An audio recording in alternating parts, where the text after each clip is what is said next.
Well, welcome back, everybody. So, we finished up step 9 on the last video, and we were getting ready to step into step 10. And with doing so, we're going to attach these A-arms in the back and get the hubs on the A-arms and start to get the axle stubs and stuff in. Now, I did one side already, and then we'll assemble one side together. Oh, let's see here. This is sitting on this side. We'll use this one. And what we're going to have to do here, take our AG thread locker, roll a little bit of that on the brush. I prefer to put it in the threads of the socket side instead of the threads of the bolt side. That way you're not just pushing thread locker through your plastic for no reason. Let's see here, we'll be sitting this way.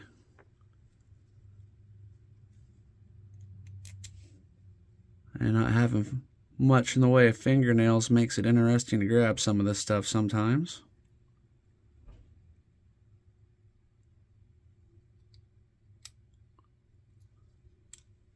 And we're having a little baby set of channel locks.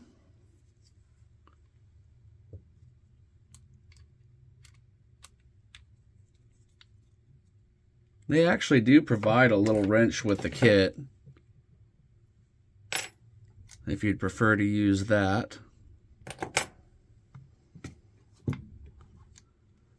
I'll move this guy over here, move our thread locker out of the way. Honestly, when they designed this step, I think it would have been easier to put these hubs on the arms before you installed the arms to the gearbox. That way you weren't trying to wrestle around with all the weight of the gearbox while you're trying to attach your parts. Well, that's just how I would have done it.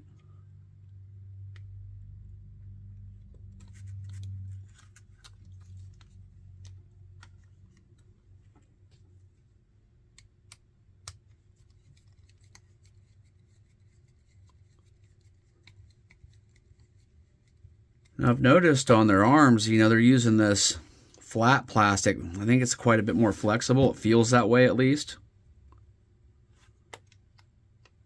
I'm going to drop a bearing down in here. Drop your axle stub down in. Sit there for a second upside down. A little grease to the dog bones.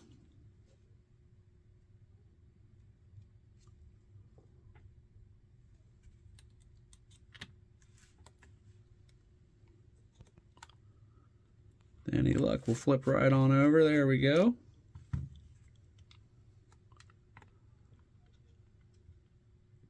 Twist that so it lines up just a little bit here. Open my little baby channel locks up. There we go. Step 10 is complete. Now, there's quite a bit of travel back and forth on these axle on the dog bones.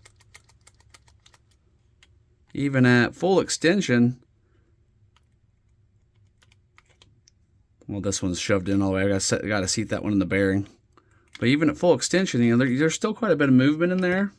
I don't think it's going to fall out, but maybe I would put a little piece of foam or something in the back in the future. Just see how it goes. Moving on to step 11. At this piece here, and this is a new piece. And let's see, we gotta put one of these guys. We want to go second hole in, it shows.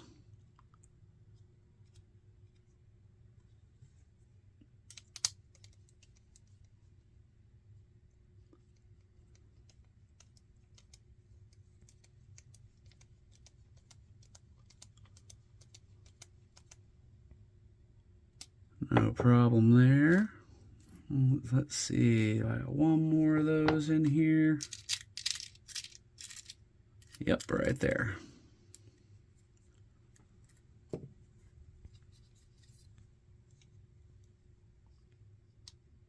Second one seated.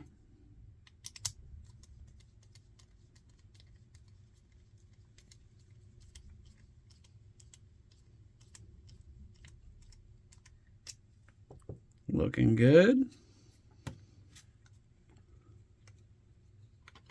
That should just line right up in here.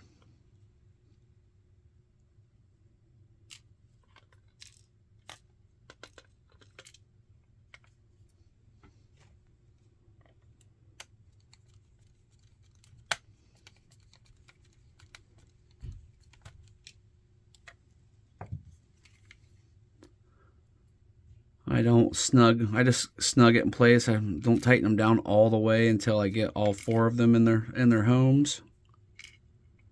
That way you still got a little wiggle room to line up.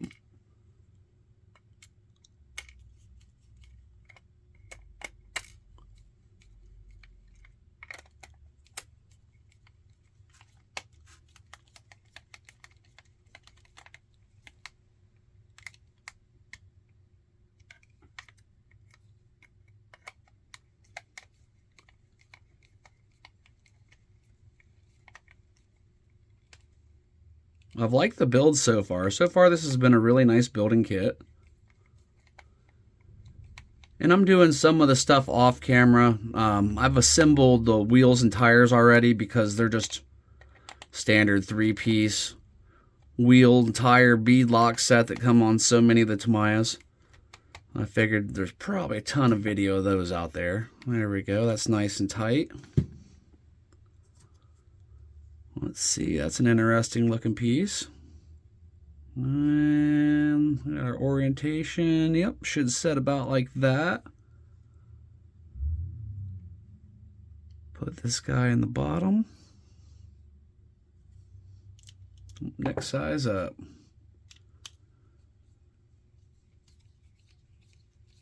I'm imagining this is going to be the hasp for our battery.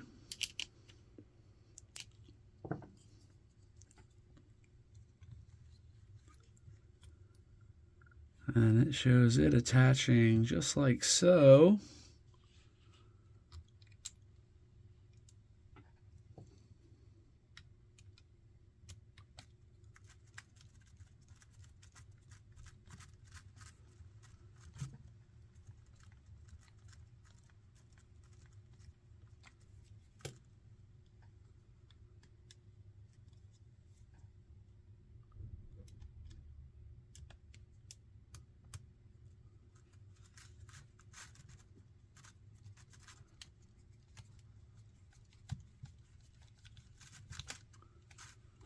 Try to always stay mindful and tilt the parts towards the camera.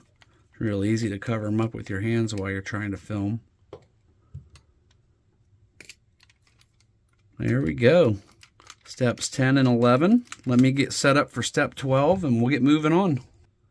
Time for step 12. We're actually going to be attaching this gearbox to the chassis. Slides right in. Actually snaps together pretty nice. That wasn't bad at all. Looks like I need to put a couple of washers on, slide them through.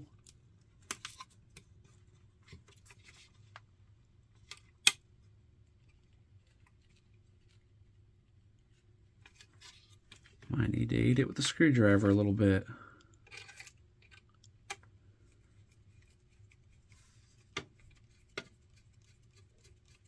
There we go. I want to get the other one started before I go tightening anything down.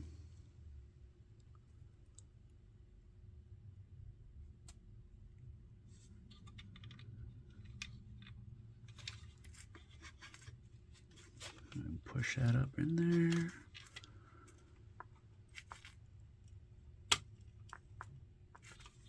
And with the other side, I think I'm going to have to help it out just a little bit.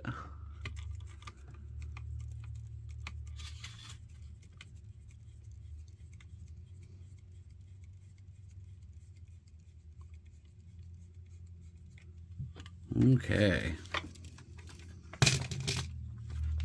Knocking stuff over, but you know that's pretty normal for me. I knock stuff over non-stop.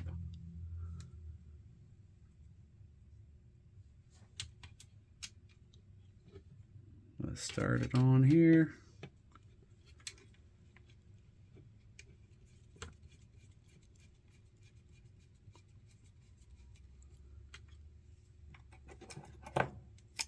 If I didn't knock stuff over nonstop, I just wouldn't be myself.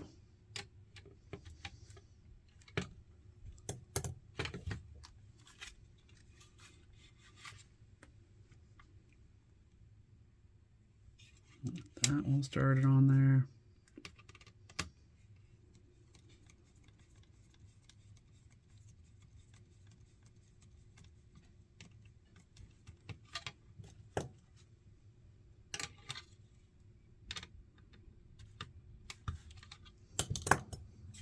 Can live with that. There we go. It looks like we put this piece in here.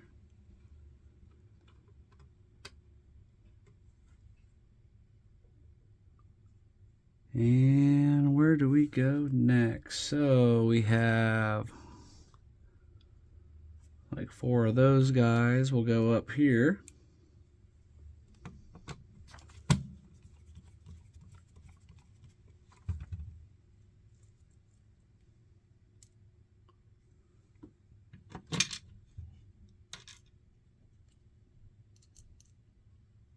Definitely good to have a little bit of magnetic properties on your screwdriver. A lot of times I let this one rest with the tip laying in a magnetic tray, so it has enough to pick up screws on me when I drop them.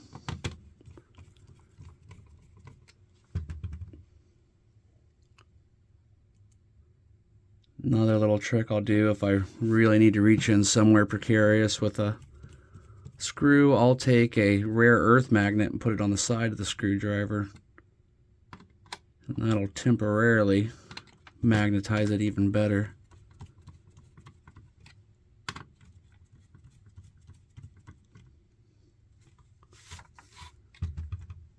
Looks like we got 2 short flathead screws here.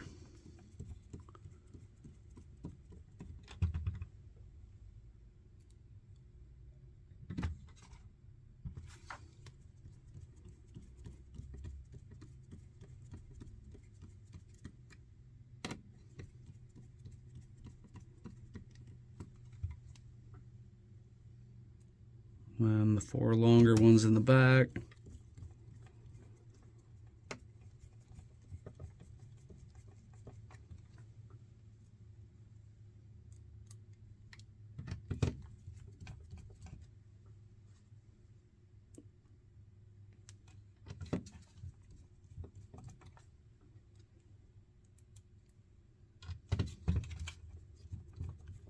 Moving right along on this kit.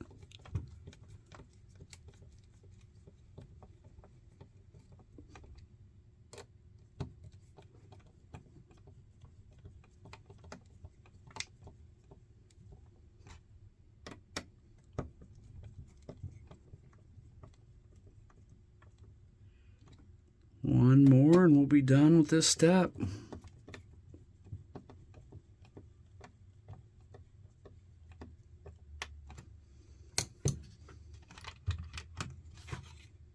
Well, looks pretty good.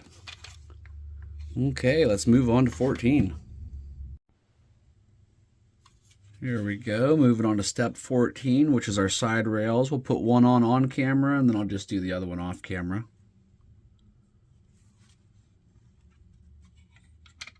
It should just pop down right there.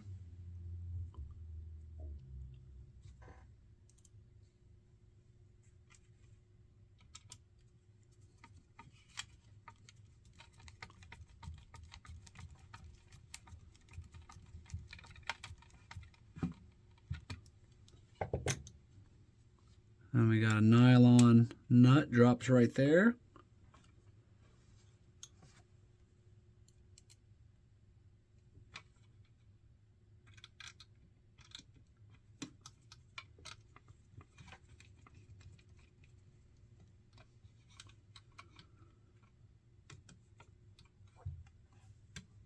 Let me grab, there we go. I'll make sure I hold that down and keep it seated. I was wanting to rise up out of there a little bit.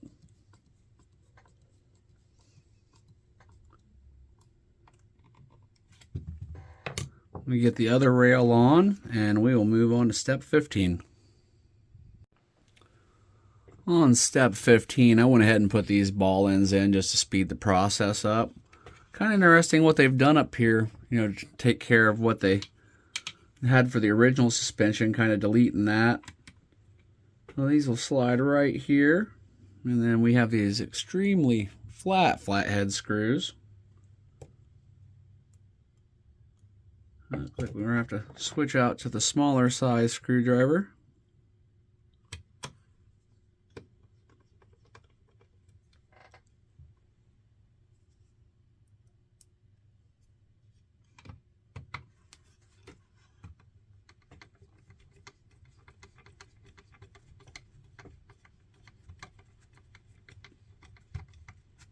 This is where it's kind of really interesting design, the way they've mixed and incorporated the new with the old. Take the original chassis pan, make some adapters, put some better stuff on it. I definitely like where they're going. It'd be kind of neat to see if they kind of do this EVO line with anything else, or what, if this is where it stops. But I can think of a few of them that probably benefit from being retrograded.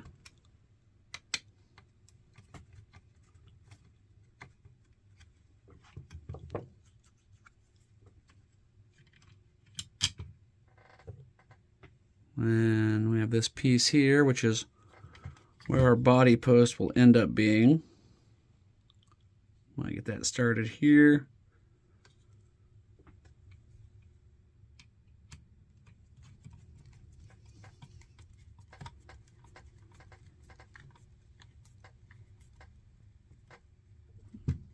Okay, now I need to make sure I have the orientation properly on that.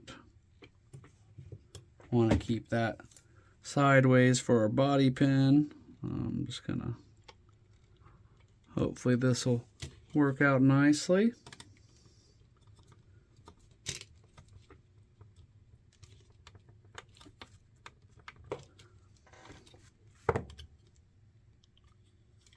Yeah, not too bad. I'm gonna go ahead and grip that with the little channel locks. It's got a better grip.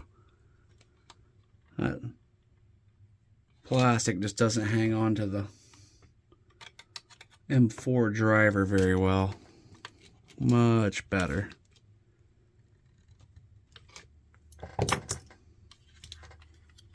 There we go. That's where I want it. And it looks like step 16, and we're going to drop some little covers on over here. I'm guessing that's going to strengthen them up. Okay, stage 16, I've already done one side. I wanted to get one done and just figure out how it was done before I moved further, and it speeds things up. I'll set that there.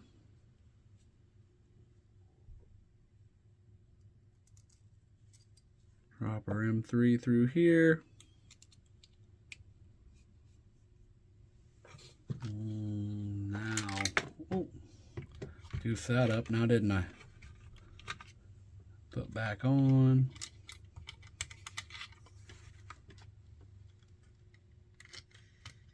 Set it up on its side and kind of pinch all this stuff together. Get the flange nut started. With that flange nut, once it gets pulled down taut, it should stay pretty good. Shouldn't need to put a wrench on it to finish tightening it. I'm going to hold my screw in the position I like.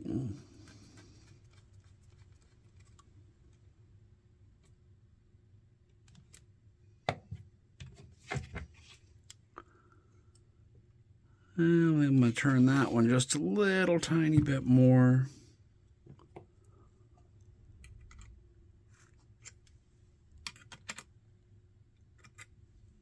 There we go. I like that. So I'm going to go ahead and snug those down right where they're at.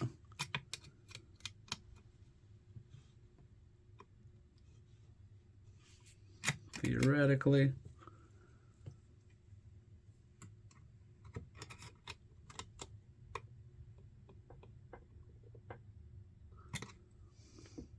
There we go.